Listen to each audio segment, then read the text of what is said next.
అంతర్జాతీయ యోగా దినోత్సవం సందర్భంగా ఆయుష్ శాఖ ఆధ్వర్యంలో జయశంకర్ భూపాలపల్లి జిల్లా కేంద్రంలోని సింగరేణి క్లబ్లో నిర్వహించిన కార్యక్రమంలో జిల్లా అదనపు కలెక్టర్ వెంకటేశ్వర్లు ముఖ్య అతిథిగా హాజరయ్యారు.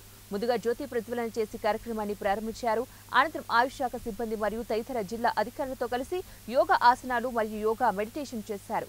కార్యక్రమంలో జిల్లాలోని అధికారులు, ఆయుష్ శాఖ సిబ్బంది మరియు తదితరులు పాల్గొన్నారు. ఉల్లాసం కోసం, బాడీని సంపూర్ణ ఆరోగ్యంగా ఉంచడం కోసం, ఏదైనా అవంతరాలు వచ్చి ఏదైనా వ్యాధి వచ్చినా కూడా దాన్ని తట్టుకునే శక్తి కంపల్సరిగా ఈ యోగా ద్వారా ఉన్నది.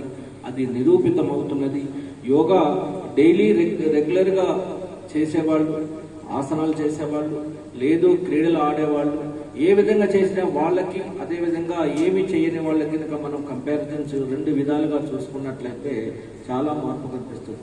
అందుకనే ప్రతి ఒక్కళ్ళు కూడా కనీసం నీ శరీరం, నీ ఆరోగ్యం కోసం ప్రతిరోజు 1 గంట కేటాయించినట్లయితే మనలో ఉన్నటువంటి ఈ చెడు పదార్థాలు, ఒబిసిటీ కావచ్చు, బ్యాడ్ కొలెస్ట్రాల్ కావచ్చు, వ్యర్థాలు కావచ్చు, బయటికి పోవడానికి ఆస్కారం ఉంటుంది.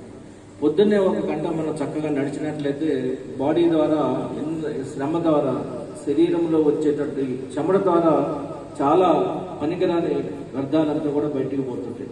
అదే మనం ఏసీలో చక్కగా చెద్దరగప్పుకొని పండుకుంటే ఆ బాడీ చాలా సుస్థితికి గురవుతూ ఉంటుంది. అదేవిధంగా వేకువజామున 5ంటికి లేసే వాళ్ళకి, 7ంటికి లేసే వాళ్ళకి కూడా ఆరోగ్య స్థితిలో మార్పు ఉంటుంది. సో 5ంటికి లేసే వాళ్ళు చాలా యాక్టివ్గా ఉంటారు, కాలకృత్యాలు తెచ్చుకుంటారు, మంచిగా యాక్టివ్గా ఉంటారు. 7ంటికి లేసే వాళ్ళకి ఇంకా బద్ధకం ఉంటుంది. రాత్రి 11 దాకా ఉంటారు, చక్కగా మంచిగా పడుకొని సుస్థితి అనేది ఇంకా పెరుగుతూ ఉంటుంది. అందుకని మనిషి సంపూర్ణంగా ఆరోగ్యవంతుడుగా ఉండాలి అని అంటే కంపల్సరిగా మన శరీరానికి కొంత శ్రమ అవసరం. ఆ శ్రమ ఏ విధంగా అయినా ఉండదు. అదేవిధంగా వ్యవసాయదారులను చూసుకుంటే పొద్దుస్తమానం పనిచేస్తూ ఉంటాడు. అదేవిధంగా కూలికి పోయే వాళ్ళని చూసుకున్నట్లయితే, కానీ మన